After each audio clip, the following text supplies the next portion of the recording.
नमस्कार दोस्तों, स्वागत है आपका हमारे चैनल गुरु कृपा पर, जहां हम आपको सुनाते हैं आध्यात्म से जुड़ी ज्ञानवर्धक कहानियां। आज हम सुनेंगे एक ऐसे दिव्य आगमन की कहानी जो पूरी दुनिया के लिए रोशनी और मार्गदर्शन लेकर आई। वो था गुरु नानक देव जी का जन्म। कौन थे वे? उस रात क्या विशेष हुआ था जब एक अद्वितीय आत्मा का आगमन हुआ? और कैसे एक साधारण सी बस्ती में जन्मी यह रोशनी आगे चलकर पूरे विश्व की दिशा बदलने वाली थी। चलिए शुरू करते हैं। 15वीं शताब्दी का समय।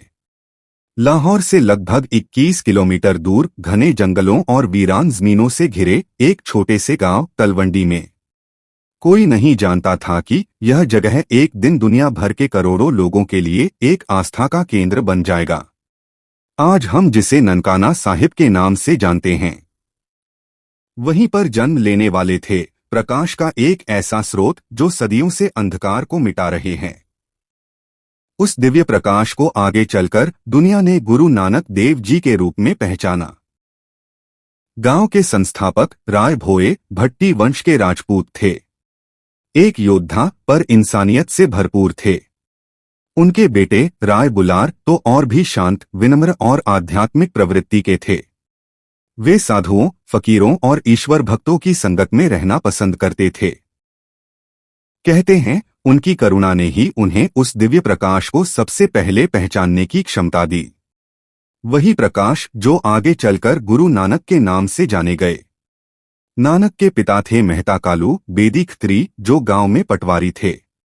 उनका काम राजस्व और भूमि रिकॉर्ड को संभालना और क्षेत्र की प्रशासनिक जिम्मेदारियां को देखना था। मेहता कालू गांव के सम्मानित अधिकारियों में गिने जाते थे।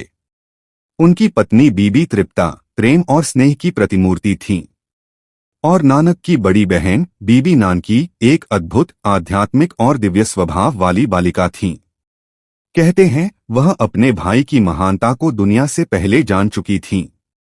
पूरा गांव अंधेरे में डूबा था, पर तभी रात के लगभग 1 बजे पूर्णिमा के चांद के नीचे कुछ असाधारण घटित हुआ।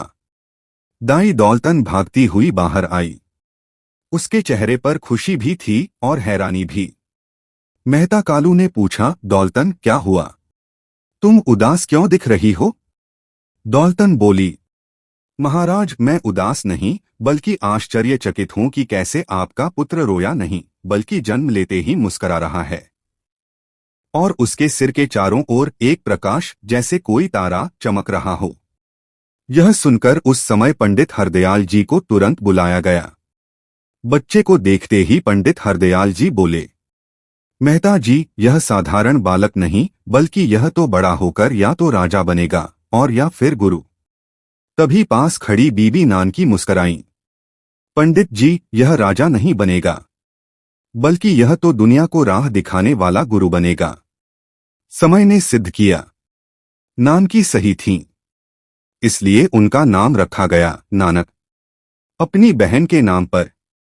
उसी दिन से दोनों के बीच एक अद्वितीय आध्यात्मिक बंधन बन गया।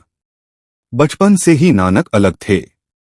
न शरारतें न रोना, भूखा होने पर भी शांत, नींद में भी मुस्कुराते रहते जैसे मन में कोई दिव्य संगीत चल रहा हो। बीबी नानकी जब उन्हें गोद में उठाती तो वे मुस्कुराकर मानो किसी गहरे रहस्य का संकेत देते। परिवार समझने लगा था कि यह बच्चा सामान्य नहीं है। जैसे जैसे नानक बड़े हुए उनकी बुद्धि, करुणा और आध्यात्मिक दृष्टि सबको चकित करती गई।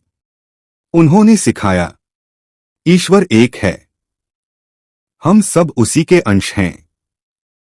इसलिए जाति, धर्म, रंग, भाषा कुछ भी हमें अलग नहीं कर सकती।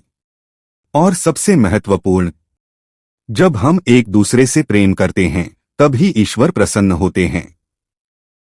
गुरु नानक का संदेश सदियों से यही रहा है, समानता, प्रेम और एक ओमकार की भावना। उनकी वाणी आज भी दुनिया को दिशा दे रही है। क्या यह अद्भुत नहीं कि इतिहास के कुछ पलों में दुनिया अपनी सबसे कोमल और सबसे महान रोशनी किसी छोटे से गांव में अवतरित होते हुए देखती है? गुरु नानक देव जी का जन्म सिर्फ एक घटना नहीं, एक संदेश था। और शायद आज भी हम उसी संदेश को समझने की कोशिश कर रहे हैं। अगर आपको यह कहानी प्रेरणा देती है तो याद रखिए, प्रेम, करुणा और समानता ही उस प्रकाश की असली पहचान है। हम अगले वीडियो में फिर मिलेंगे एक नई ऐतिहासिक कहानी के साथ। अगर आपको यह वीडियो ज्ञानवर्धक लगा तो लाइक करें, शेयर करें और ऐसे ही कंटेंट के लिए सब्सक्राइब करें। मिलते हैं अगली रोचक ऐतिहासिक यात्रा में। तब तक जानते रहिए, सीखते रहिए, बने रहिए।